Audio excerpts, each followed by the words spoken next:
Okay, so I just finished reading Satantango by Laszlo Krasznahorkai, and I just recorded a video talking about it and realized that my microphone was turned off. So we're gonna try again.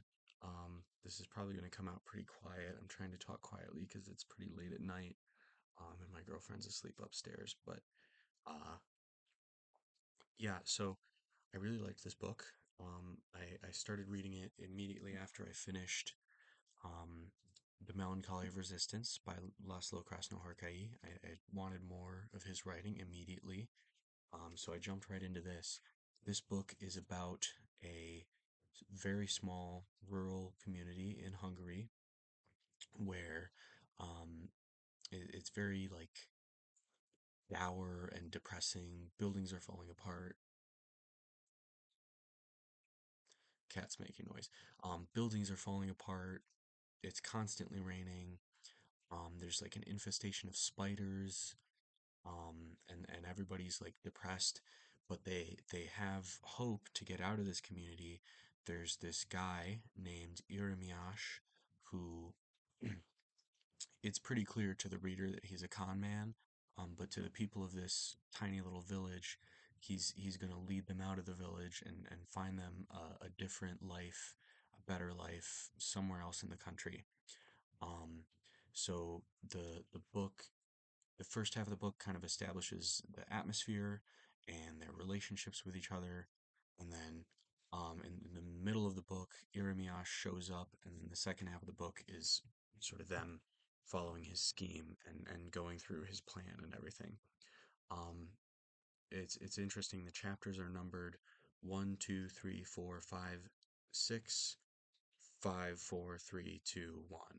So it counts up to six and then back down to one.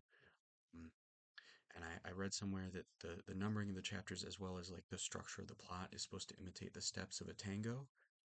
And I don't know enough about ballroom dancing to verify whether that's true, but that is something I heard.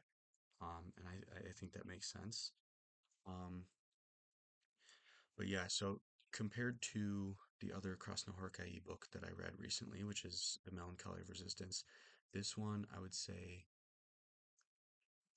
the plot was a little bit harder to grasp at first because the first half of the book you're not really sure where any of this is going until the guy shows up and then they start following his plan. um, Whereas I feel like with the Melancholy of Resistance the plot is like in motion from the very beginning. um, okay, still just cats doing stuff. um, but the prose in this I think is quite a bit easier.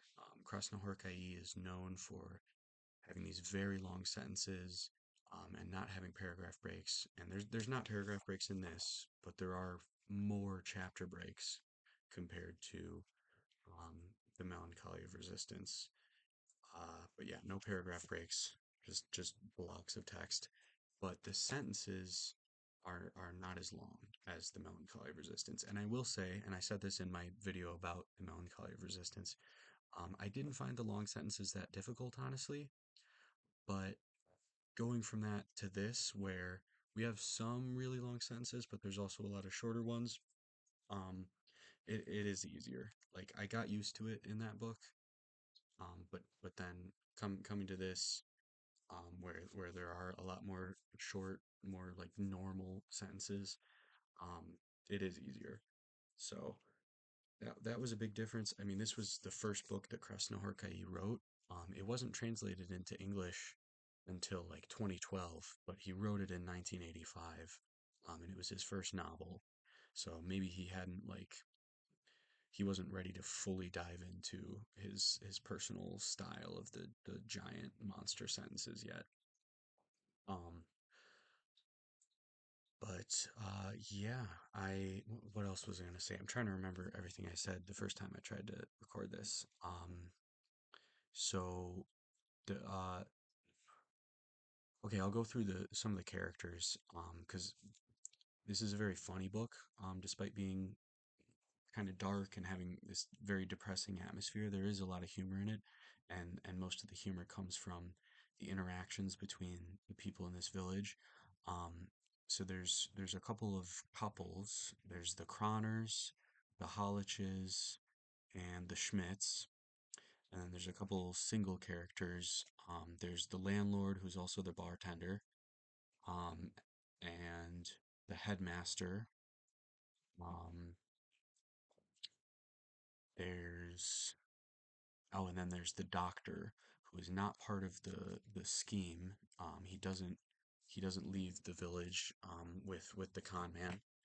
Um, he's interesting. Okay, well, I'm getting off track now because I was going to talk about the humor. So the Schmidt couple I think is really funny. Mrs. Schmidt, um, she's very attractive to the men in the village. Like all the men are obsessed with her except for her husband. Um, and he gets annoyed at the fact that she cheats on him with some of these men. Um, and like he's annoyed at the fact that everybody is into her, but he doesn't seem to actually like her. Like I think he's annoyed about the infidelity like on principle, but he doesn't actually like his wife very much. Um, so that's kind of a funny dynamic. Um, and then the Holliches, so Mrs. Hollich is like very religious, and then Mr. Hollich not so much. And he's attracted to Mrs. Schmidt, but he's also attracted to Mrs. Croner, and they maybe have a thing going on. But also the Holliches are both heavy drinkers, and Mr. Hollich he keeps being like, "Oh my God, somebody's stealing my drink. Who's stealing my drink?" But he doesn't realize that it's his wife. Like every time he looks away, his wife just drinks his drink. During this scene where they're all hanging out at the bar. Um, and then Okay, yeah. So the doctor is a fun character. He's not part of this scheme that the con man comes up with, but he's just like um all he does all day is he sits by his window. He's got a table next to his window. He sits there drinking brandy and staring out the window and taking notes about all the goings on in the town. He has a notebook for each person in the town, and he writes notes about what they're doing all day, and that's all he does. Um, and uh, Another note about the doctor. So I know Laszlo Krasznahorkai is a big fan of Fyodor Dostoevsky. Um, and there's a scene towards the end of the book where the doctor has a dream about beating a horse to death, and I think that that's probably a nod to um, that sequence in Crime and Punishment. I'm pretty sure it's Crime and Punishment, not Brothers Karamazov. Yeah, because it's yeah, yes, yeah.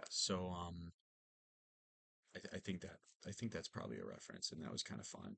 I mean, not a fun image to have, but fun that it's a reference, I think.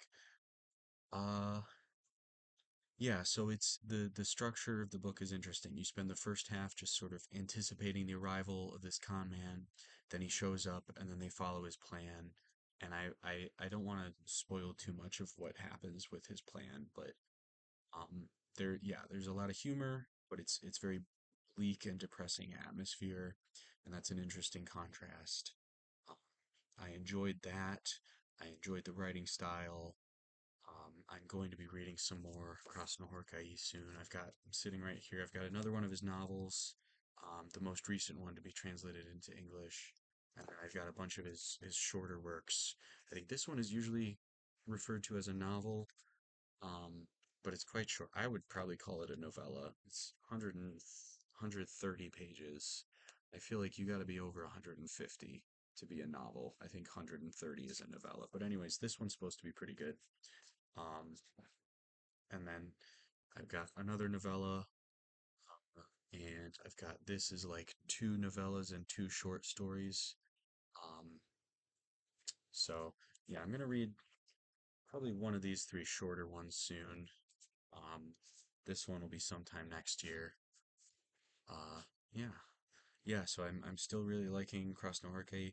I'm gonna watch pretty soon. There's a film adaptation of this, but it's 7 hours long because Krasznahorkai and the director of the film, Bela Tarr, they both agreed that like the structure of this book is so important to the meaning of the book that like if you adapted it and you didn't follow the structure perfectly, it would be meaningless.